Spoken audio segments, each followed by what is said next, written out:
Thutha wa gukorwo metereire anja cia kiria giathire na mbere utuko wa tariki 5 mweri-inĩ wa kenda mwaka mwituku na gucungiriria ikuũ cia imwana ciao, aciari aria ciana ciao ciakuĩrĩire mwaki-inĩ wa Hillside Ndarasha ni mathitĩte thirikari makienda kĩhoto na kũrĩhwo hathara.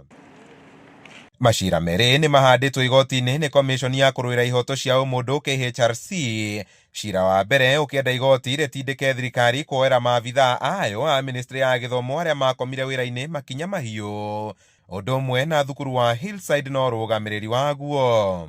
We are convinced that there was negligence and that justice needs to be served. We are convinced that someone should be held accountable because someone slept on their job.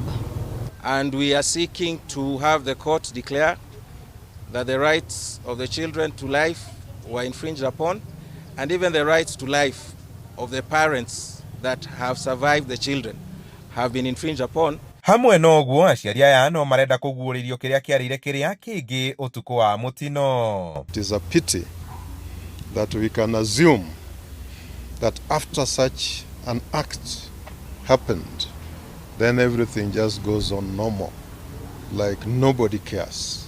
Under the civil claim is where we'll be seeking the damages under the Fatal Accidents Act and the Law Reform Act for the lives that have been lost. It's never been clear what happened after they sent their sons to school. No one has come to them with answers.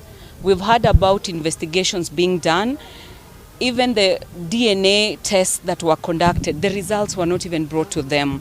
Ona kũrĩ o ũguo, komishoni ĩyo no ĩtũgĩrĩtie itua rĩa thirikari kwambĩka ũthuthuria wa mũingĩ wa igoti gũtuithania nĩkĩ gĩathire na mbere.